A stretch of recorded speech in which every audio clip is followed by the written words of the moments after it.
दोस्तों, स्वागत है आपका धाकड़ एनिमेशन यूट्यूब चैनल में।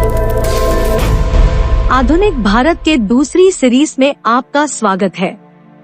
आज हम डचों के भारत आगमन की चर्चा करने वाले हैं, क्योंकि पुर्तगालियों के बाद डच ही भारत में आए थे।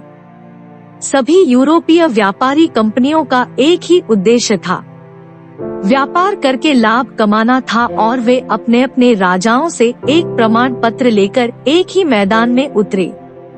इसलिए उनके बीच जोरों का संघर्ष स्वाभाविक था। इन व्यापारी कंपनियों ने स्वयं को केवल व्यापारिक कार्यों तक ही सीमित नहीं रखा, बल्कि ये प्रदेशों पर अधिकार जमाने की योजना बनाने लगे, जिससे संघर्ष की कटुता और भी बढ़ गई।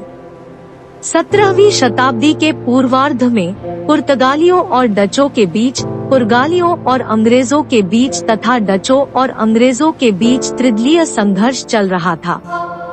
बाद में अंग्रेजों और फ्रांसीसियों के बीच प्रतिद्वंद्विता प्रारंभ हुई। विदित हो कि हॉलैंड, वर्तमान में नीदरलैंड के निवासी ही डच कहलाते हैं।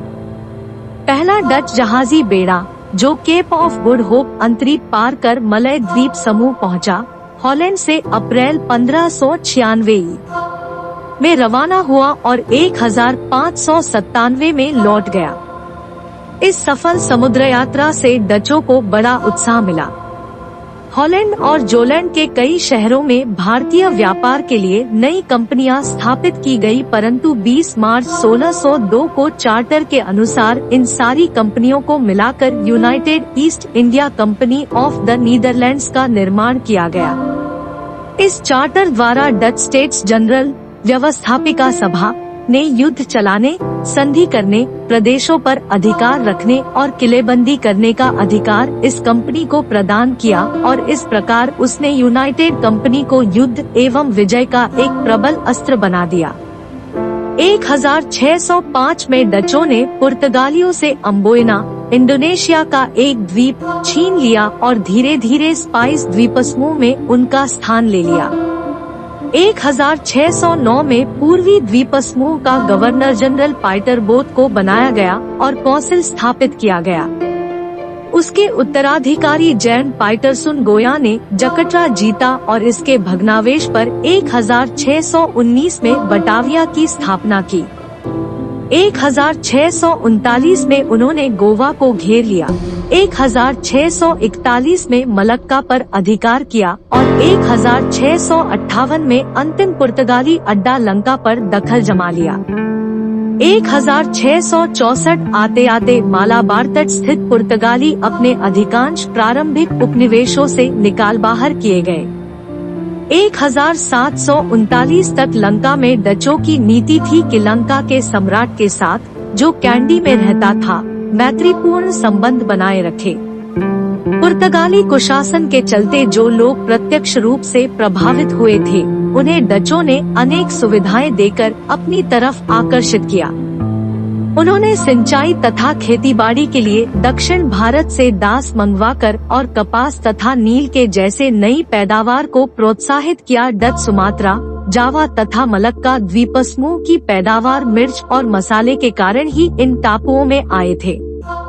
इसलिए ये द्वीपसमूह उनकी व्यवस्था का केवल सामरिक तथा शासन संबंधी केंद्र ही नहीं थे, बल्कि उनके आर्थिक केंद्र भी थे। परंतु कई स्वार्थों के कारण वे भारत भी आए। 1605 में पहली फैक्ट्री मसूलीपट्टनम में स्थापित की गई। यहाँ उन्होंने कोरोमंडल तट पर और गुजरात तथा बंगाल में कई फैक्ट्रियां स्थापित की। अन्य कारखाने पुलीकट 1610, सूरत 1616, चिंसुरा 1653, कासिम बाजार, पटना, बालासोर, बरानगर, नेगापट्टम 1659, कोचीन 1663। इन फैक्ट्रियों ने डच व्यापार को बढ़ाने में खूब सहायता की। 1612 में ही कोरोमंडल तट को मलक्का तथा निकटवर्ती द्वीपों का बायां हाथ बतलाया जाता था, क्योंकि बिना वहां के कपास मिले मलक्का में व्यापार का अंत हो जाता। अब वे वास्तव में भारत और पूर्व में अपने समुद्र के पार उपनिवेशों के बीच पक्के माल और पैदावार के वाहक बन गए थे। सूरत के बंदरगाह से उन्हें मध्य भारत और यमुना के आसपास विस्तारित क्षेत्र में प्रचुर मात्रा में नील मिलता था। वे बंगाल, गुजरात और कोरोमंडल से बुना हुआ कपड़ा और रेशम, बिहार से शोर, चावल और विशेषतः गंगा नदी के मैदान से अफीम लाते थे। समुद्र में पुर्तगाली शक्ति की क्रमिक अवनति तथा डचों की बढ़ती शक्ति के कारण 17वीं शताब्दी भर पूर्व में मसाले के व्यापार पर डचों का एकाधिकार बना रहा। जुलाई 1654 में हुई एक संधि के अनुसार पुर्तगाल ने पूर्व में अंग्रेजों के व्यापार करने के अधिकार को स्वीकार किया। ब्रिटेन के राजकुमार चार्ल्स का विवाह पुर्तगाल की राजकुमारी कैथरीन से किया गया और चार्ल्स को दहेज के रूप में बम्बई का द्वीप दिया गया। अंग्रेजों ने डचों के खिलाफ पुर्तगालियों को भारत में अपने अधिकार बनाए रखने में सहायता देने का वचन दिया। वस्तुतः इसके बाद भारत में पुर्तगाली अंग्रेजों के व्यापारिक प्रतिद्वंद्वी नहीं रहे। कई पुर्तगाली सामुद्रिक लुटेरे बन गए। व्यापारी का काम छोड़कर बहुत से पुर्तगाली गुलामों को भगाने, लोगों को भगाने और सामुद्रिक लुटेरे का काम करने लगे। डचों का पतन। 17वीं शताब्दी तक पूर्व में अंग्रेजों को डचों की व्यापारिक प्रतिद्वंद्विता का सामना करना पड़ा। डचों को मसाले वाले टापुओं में स्वतंत्र छोड़कर अंग्रेजों ने अपना ध्यान हिंदुस्तान की ओर चलाया। डच अधिकाधिक मलय द्वीपसमूह को और अंग्रेज हिंदुस्तान को अपना कार्यक्षेत्र बनाने लगे। पर डचों के बीच भारत में अंग्रेजी व्यापार और प्रभाव के प्रति ईर्ष्या अब भी चल रही थी। 1672 से 74 में डचों ने सूरत और नए अंग्रेजी उपनिवेश बम्बई के बीच आवागम रोक दिया और बंगाल की खाड़ी में इंग्लैंड जाने वाले 3 अंग्रेजी जहाजों पर अधिकार कर लिया। उधर यूरोप में आंग्ल डच युद्ध हो रहे थे।